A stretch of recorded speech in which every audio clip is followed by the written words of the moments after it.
Ever noticed how your kid's favorite cartoon hero seems to pop up on absolutely everything? Lunchboxes, bed sheets, you name it. Right. Or how that coffee shop you love, the one with the perfect latte. Suddenly there's one in another city and it tastes exactly the same, feels the same too. Hmm. It's not accidental, that's for sure. No, it's not magic, is it? It's actually brilliant strategy. Today we're pulling back the curtain on how businesses expand and make money from their ideas without, doing everything themselves. We're focusing on two really powerful models, licensing and franchising. We've taken a deep dive into the excellent sources you've shared with us, and the goal here.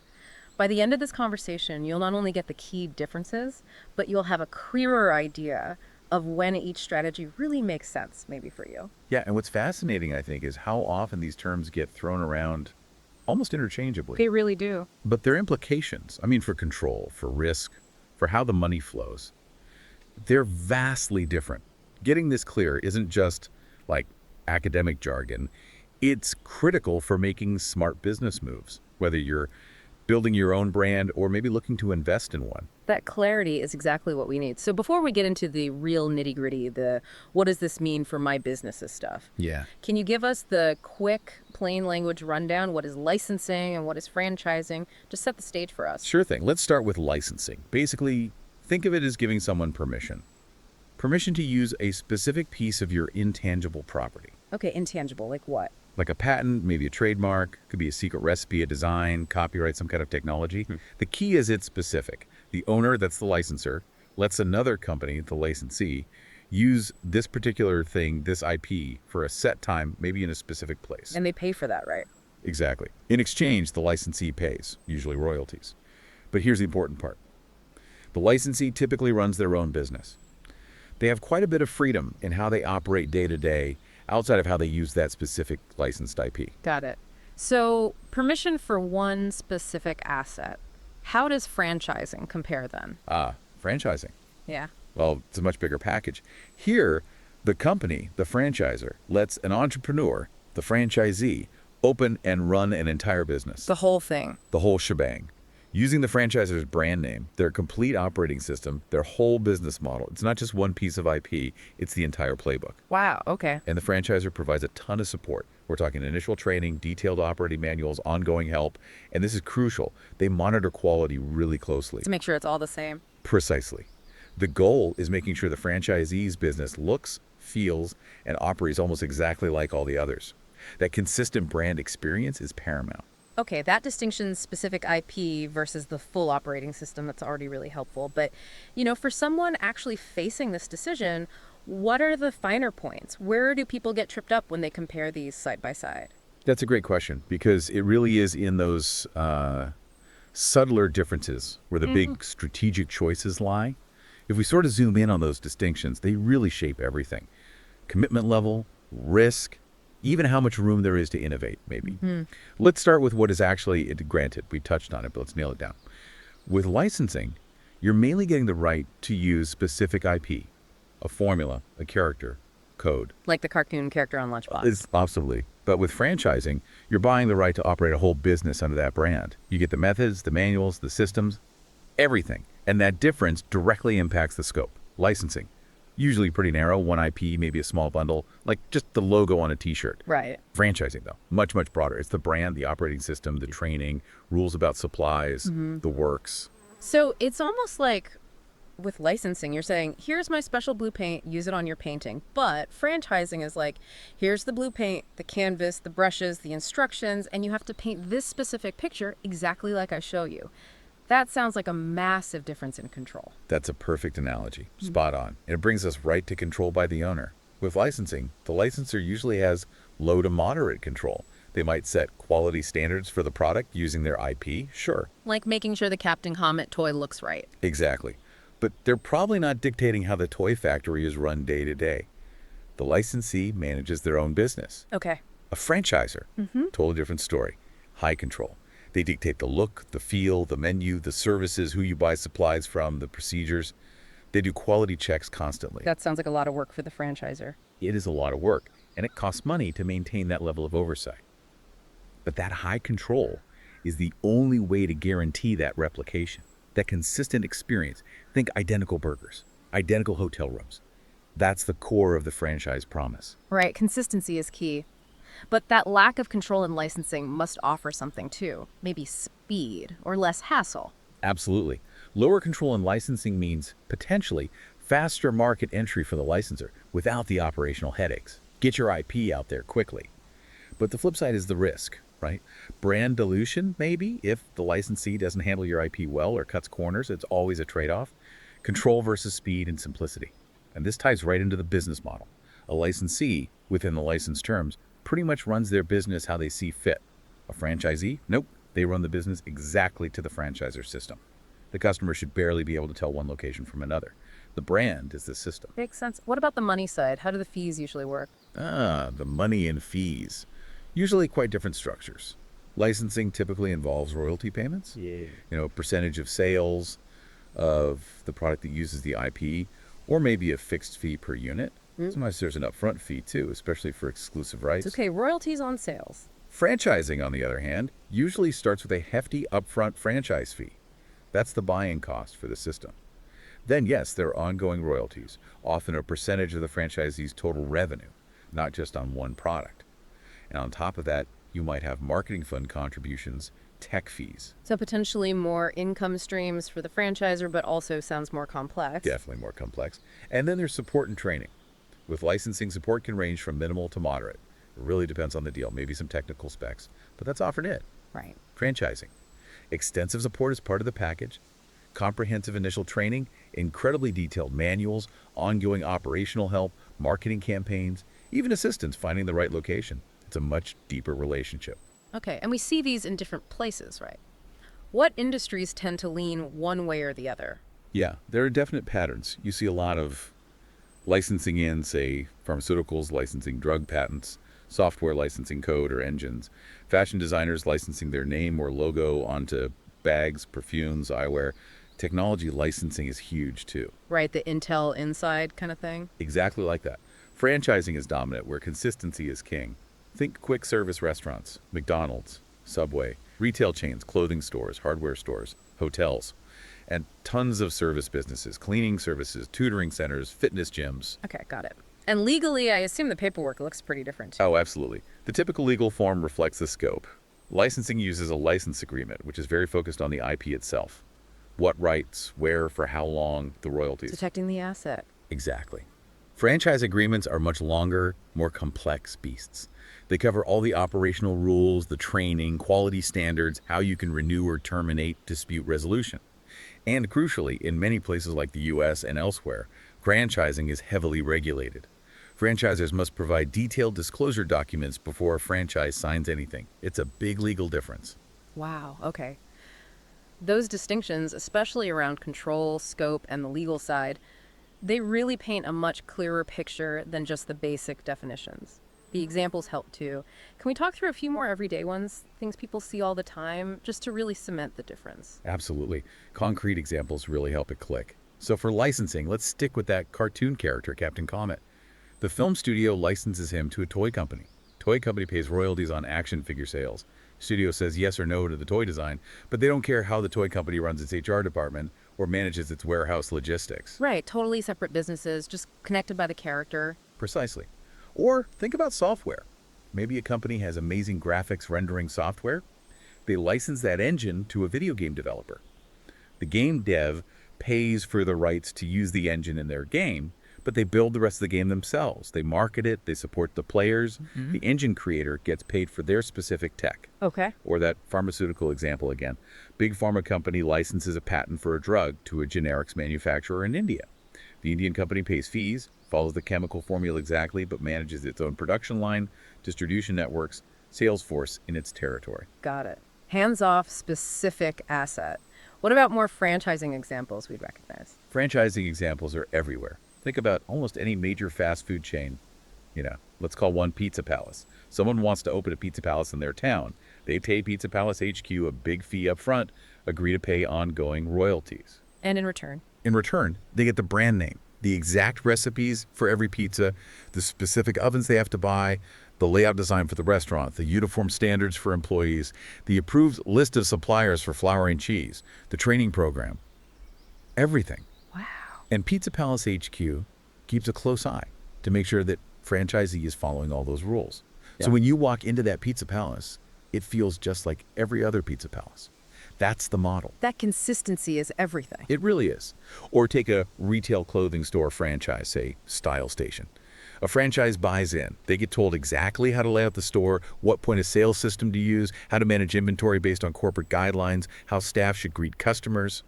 The goal is that Style Station feels exactly the same, whether it's owned by the company or by a local franchisee. Okay, those examples make it crystal clear. The level of integration in franchising is just worlds apart.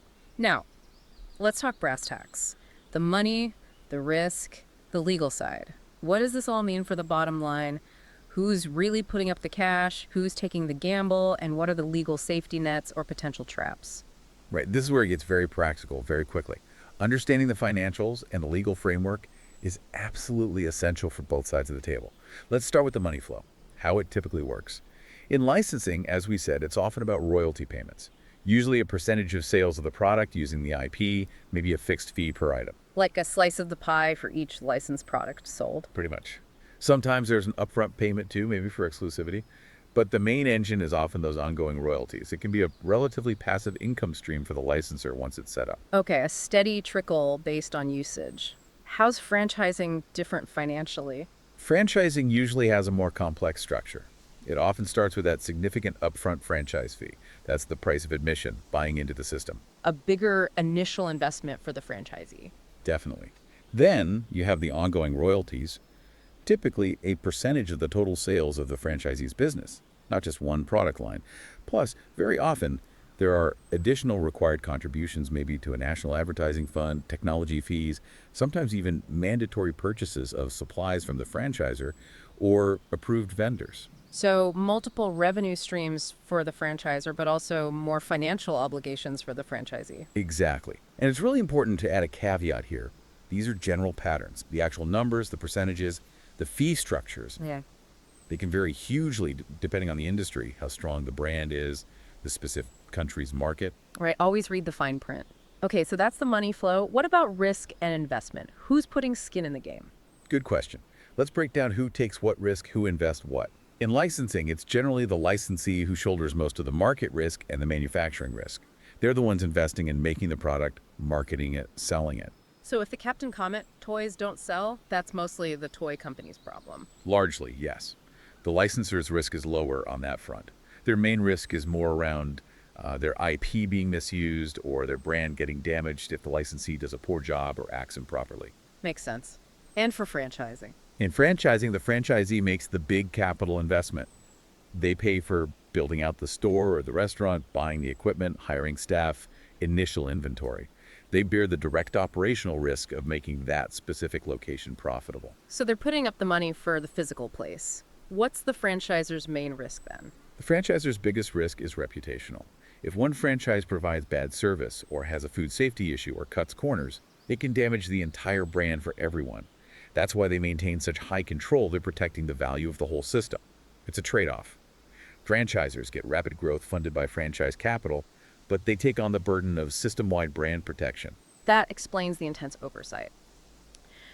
Okay, and legally, we touched on the agreements being different. Can you elaborate on those legal and regulatory distinctions? Sure, the legal regulatory differences are significant. Licensing contracts, as mentioned, are really focused on the IP, defining the scope of rights, what IP, where, how long, royalty calculations, payment terms, confidentiality, and importantly, how the IP will be enforced if someone copies it. It's all about protecting that specific asset. Very targeted. Very. Franchise agreements are much broader and deeper. They cover the operational rule book, training obligations, quality standards, rules for renewing the agreement or ending it, how disputes are handled, restrictions on selling the franchise. Again, the big one is regulation. Many countries have specific franchise laws requiring those detailed pre-sale disclosures, franchise disclosure documents, or FDDs in the US. This gives potential franchisees a huge amount of information upfront about the franchisor, the system that costs the risks. It's a layer of protection you typically don't see in standard licensing. That regulatory piece for franchising sounds like a really important safety net for potential franchisees. Okay, this breakdown is incredibly helpful. So let's distill it down. If someone's listening right now, maybe they have a great product or a successful local business and they're thinking about expanding, How do they decide? What's the practical decision guide? When does licensing make sense versus franchising? Right, let's make it super practical. Right. It really comes down to your core asset and your ultimate goal. You should probably choose licensing if your main asset is a specific piece of intellectual property, like that patent or the formula or the trademark, and you want other people to make or sell products using it, but you don't want to be heavily involved in their day-to-day operations. You want passive income, maybe, low overhead. Exactly. If passive income via royalties and low management effort are appealing, licensing is often the way to go. Think of that designer licensing their logo for bags. They collect checks. The bag company does the heavy lifting of manufacturing and selling. Minimal operational involvement for the designer. Okay, clear. And the flip side, when is franchising the better bet? You should lean towards franchising if you've developed a proven, repeatable business model, an entire system for running a successful operation, and your goal is rapid expansion using local partners who will run outlets just like yours. And consistency is vital. Absolutely critical. Franchising is the choice when you need uniformity, strict quality control, and a consistent customer experience across every single location. That cafe chain wanting every cup of coffee, every store layout, every customer interaction to be the same, that screams franchising. The system itself is the valuable asset you're replicating. That makes perfect sense. Monetize a specific asset versus replicate a whole proven system. Got it. Now, building on that, whichever path someone chooses, it all comes down to the contract in the end. Whether you're the owner or the potential partner, what are the absolute non-negotiables? The critical points you have to understand inside out in any licensing or franchise agreement? Because I imagine skipping over details here could be disastrous. Oh, absolute disastrous. You've hit the nail on the head. The contract is the relationship, legally speaking. It's not just boilerplate. Getting the details right is paramount. So here's a quick checklist of things you absolutely need to scrutinize, no matter which side you're on. First up, scope of rights. Seems obvious, but drill down. Exactly what products or services are covered, what specific territories, is it exclusive or non-exclusive? Get this wrong, and you could accidentally give away rights you didn't intend to, or find yourself competing with your own partner. Okay, scope, crystal clear definitions. What's next? Duration and renewal. How long does the deal last? What happens at the end? Does it renew automatically? Under what conditions?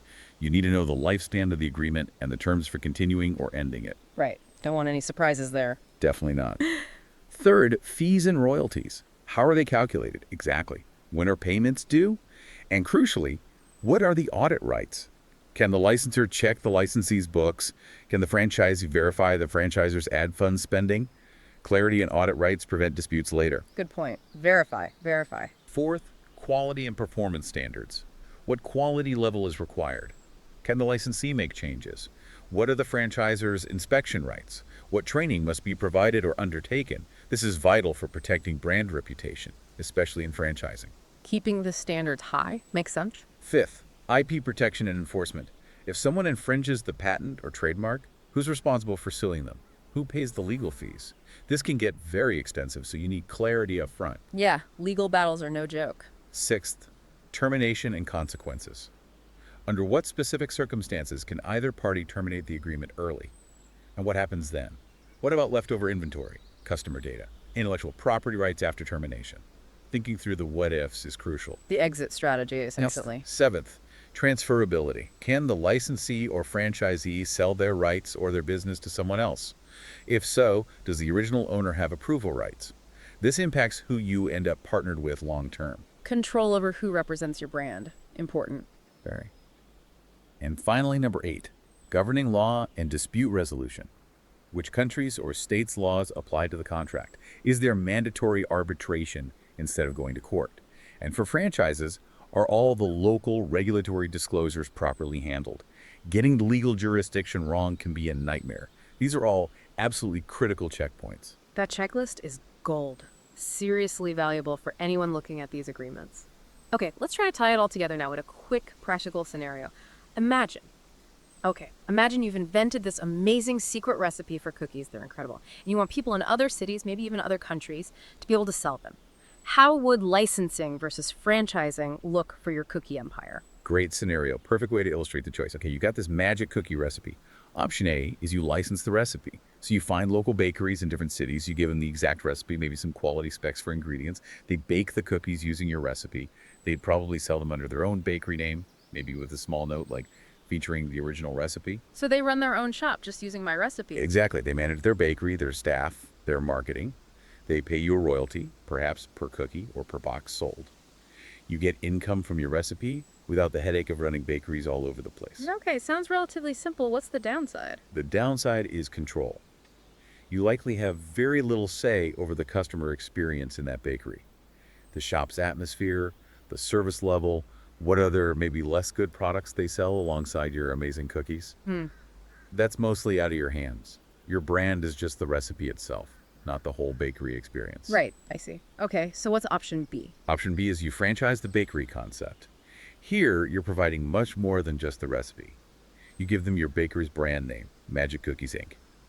You provide the exact store layout specifications, the approved ovens and mixers, the detailed staff training program on baking and customer service, the point of sale system, the marketing materials, the whole operational playbook. So they open a Magic Cookies Inc. store. Precisely. Franchisees invest to build and run a store that looks, feels, and operates just like your original store. They pay you that upfront fee and ongoing royalties. And you, in return, maintain strict control over almost everything to ensure that every Magic Cookie tastes the same, the service is consistent, and the brand image is protected everywhere. Much more control, but also sounds like much more work for me to set up and manage that system. It absolutely is more work upfront and ongoing for the franchisor.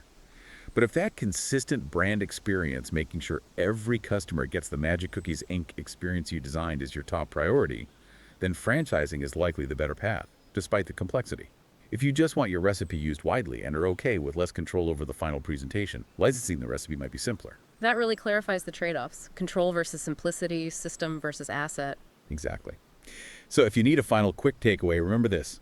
Licensing equals permission to use a specific IP. Generally, less control for the owner and a narrower scope. Franchising equals permission to run a whole business using the owner's brand and system. Generally, much more control for the owner and a much broader scope. That one-liner nails it. Licensing is the IP, franchising is the whole business system. Fantastic. Well, we've certainly unpacked a lot today. The crucial difference is the real-world examples, the money, the risk, the contracts. Hopefully this deep dive has sparked some aha moments for you listening and given you a much clearer grasp of these really quite sophisticated business models. So next time you see that familiar logo on a random product or you walk into that chain restaurant in a new town, take a second. Think about the web of agreements likely sitting behind it. How much control do you reckon the original creator actually has in that situation? And what does that tell you about their strategy, about what they really wanted to achieve with their brand? Yeah, and that raises maybe one final thought. Now that you understand these models better, how might that change how you look at things? Maybe investment opportunities you see, or potential partnerships for your own ideas. Can you now spot those subtle clues that tell you if a business is licensing just for reach or franchising for that deep, consistent control? It's a fascinating lens to view the business world through,